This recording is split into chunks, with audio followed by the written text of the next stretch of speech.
Have you ever noticed how every time console prices go up, the language around it makes it sound less like a rip-off and more like a natural law of the universe? Like gravity, like death, like a Ubisoft map icon infestation.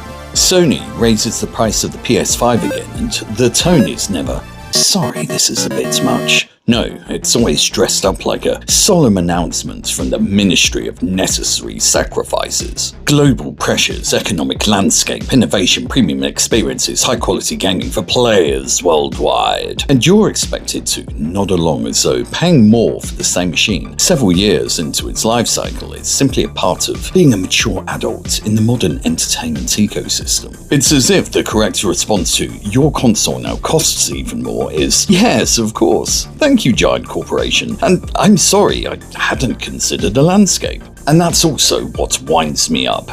It's not just the price hikes, it's the narrative around it. Because the narrative says gaming is no longer a pastime you buy into. It's a subscription to inevitability. You will pay more, you will accept less ownership, you will tolerate more artificial enhancements, you will be told it's better, and if you complain, you will be treated like some backward peasant angry that the diamond-encrusted concierge service for your entertainment lifestyle has gone up by another 50 quid. And look, overall rising cost, I get it. We're in a world now where AI data centers are hoovering up components, be it memory, GPUs, infrastructure, at a scale the gaming industry simply can't compete with. RAM pricing isn't just about gaming anymore, it's tied into global demand for AI, cloud systems and server farms that never sleep. Add geopolitical tension, supply chain instability, manufacturing shifts depending on which part of the world is currently on fire, and yes, costs go up. And all of that pressure, all of the strain, somehow funnels down to one very convenient solution in the eyes of these big corporates: our ever-bleeding wallets. And then wham, bam, thank you, Nvidia. The conversation pivots, not towards value or what games actually need, but towards innovation, the next big leap, a future of gaming. Graphics solutions, reconstruction, AI-assisted rendering, all packaged like progress, but being pushed like necessity. Thing is, nobody was really asking for it.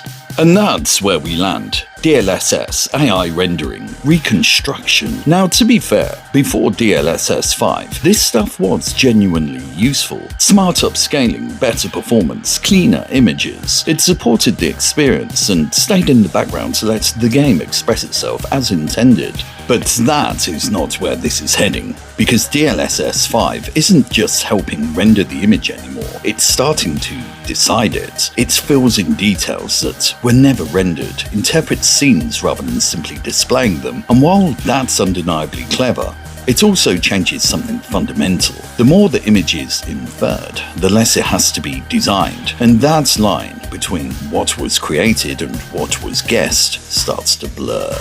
Recent showcases using Assassin's Creed Shadows and Resident Evil Requiem demonstrated the technology in ways the developers themselves reportedly weren't even aware of until the public saw it. Scary, because now the technology isn't just supporting the work, it's redefining how that work is presented. Games and how they're presented should be about deliberate artistic choice. Every frame, every sound, every movement designed and programmed because someone decided that's how it should be. A murky view on the future of graphics tech for sure, but the idea of games being filtered, interpreted and enhanced after the fact, no thanks. If you want to see what actually matters, you don't need to look forward. You can go back, or look at the modern indie scene, still proving that obsessed and artistic human beings are things an AI cannot replace. I mean, take a look at some of the classics like the original Mario, Zeldas, Castlevania, Sonic, Metal Slug, Silent Hill, Resident Evil, Deus Ex, Thief, Half-Life, Burnout, SSX, Time Splitters, Monkey Island, Theme Hospital, Dungeon Keeper, System Shock. Not because old automatically means better, mind you. Some of those older games are absolute bastards. Some handled like a shopping trolley for me downstairs, but when they were good, they were memorable on purpose, because they had identity, style, and intent. And here's the irony. While the industry keeps trying to sell you the future at a premium, the games that actually feel like games are sitting right in front of you.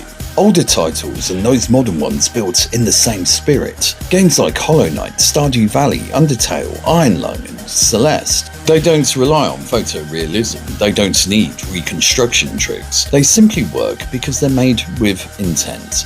And you can see it, people who just love games. Take the YouTube channel called Retro Gaming Junction. Just a guy playing older games and sharing them because he genuinely loves them. Well, almost all of them. Fuck this game up the ass! To be fair, Ultima 9 was a total twat. And so, to surmise, gaming didn't come from pricing models or performance targets. It came from creativity, from strange ideas, small teams, and people making something because they wanted to see it exist. And that is where the soul is.